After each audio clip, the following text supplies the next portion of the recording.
Hello, this will just be a quick herping video on my finds today on July 29th, 2015. So, I really don't know if it was a good idea for me to go herping today because there were actually heat warnings here in southern Quebec that the heat and humidity would end up adding up to feel like around 40 degrees Celsius. And to tell you the truth, I was literally dripping sweat at different points.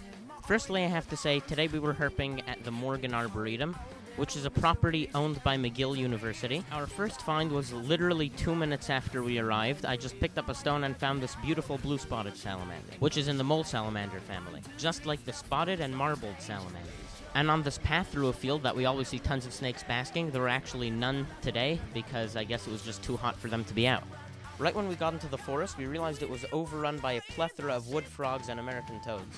Practically every step or two would send them jumping in all directions.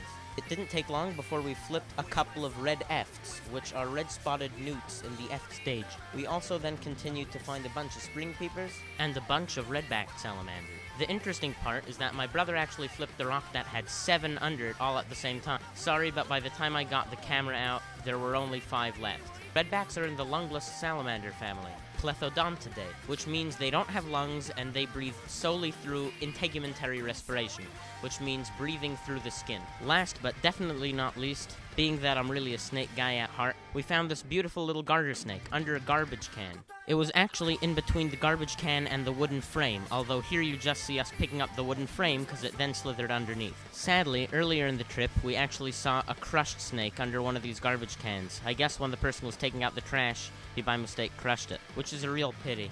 We also saw all different kinds of life like birds and a lot of fungi actually, some really cool mushrooms. Other than that, the mosquitoes were brutal, but it was all worthwhile for some good herping. Thanks for watching, I hope you enjoyed, and please comment on if you like this style of video or not, or if you would prefer if I would speak at length about any of the species, or just put music in the background and not speak at all. I'd love to get your feedback. Thanks for watching and happy herping.